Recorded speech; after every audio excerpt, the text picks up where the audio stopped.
എൽദോസ് കുന്നപ്പള്ളി, ഇന്നിപ്പോ മരിച്ച ഇന്ദിരയുടെ ബന്ധുക്കൾ മാധ്യമങ്ങളോട് സംസാരിക്കുന്നത് താങ്കളും ശ്രദ്ധിച്ചിട്ടുണ്ടാകുമെന്ന് കരുതുകയാണ്. ഇതൊരു പൊതുസമരം ആണ് എന്ന് കരുതിയിട്ടാണ് ബോഡി വിട്ടുകൊടുത്തത്. പക്ഷേ ഇത് ഒരു പാർട്ടിയുടെ മാത്രം സമരമായും എന്ന് കരുതിയിരുന്നില്ല എന്ന് നോക്കൂ. ആ നിലയിൽ ഇത് രാഷ്ട്രീയവൽക്കരണത്തിന് ശ്രമിച്ചിട്ടുണ്ടോ UDF?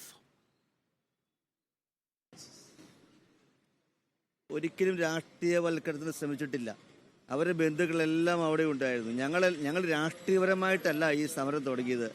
അവിടെ ചെല്ലുമ്പോൾ അവരുടെ ആവശ്യം, ജനങ്ങളുടെ ആവശ്യങ്ങൾ മുന്നോട്ട് വെച്ചു. DCC പ്രസിഡന്റും മാത്യു കുഴൽ MLA ഒക്കെ രംഗത്ത് വരികയും അതിനുശേഷം ഈ കാര്യങ്ങൾ പറയുകയും അവരെല്ലാം അതുമായി സഹകരിക്കുകയും ചെയ്തു എന്നുള്ളതാണ് യാഥാർത്ഥ്യം.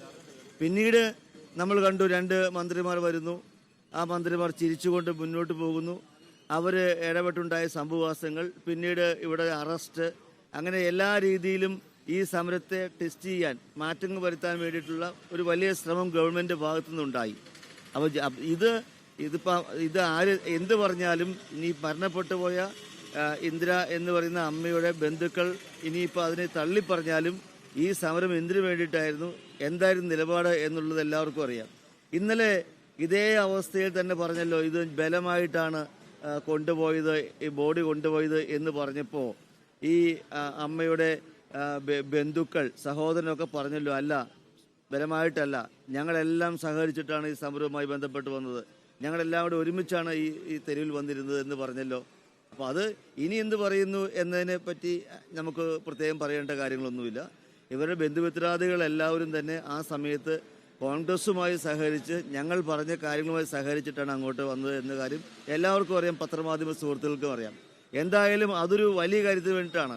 ബഹുമാനപ്പെട്ട മന്ത്രി P. രാജീവ് പത്രസമ്മേളനം നടത്തിയപ്പോൾ പറഞ്ഞത് ഞങ്ങൾ 5 ലക്ഷം രൂപ കൊടുക്കാൻ പോകുന്നു എന്നാണ്.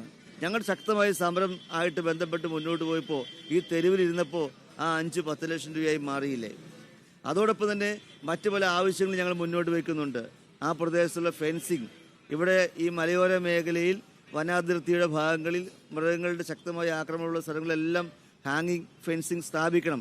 ഞങ്ങൾ അതിന് മുന്നോട്ട് വയ്ക്കുന്നത് ഗവൺമെൻറ് ആ രീതിയിൽ ഒരു തീരുമാനം, എത്രയും പെട്ടെന്ന് ഫെൻസിങ് സ്ഥാപിക്കാനുള്ള തീരുമാനം ഗവൺമെൻറ് ഭാഗത്തുനിന്ന് ഉണ്ടാകണം.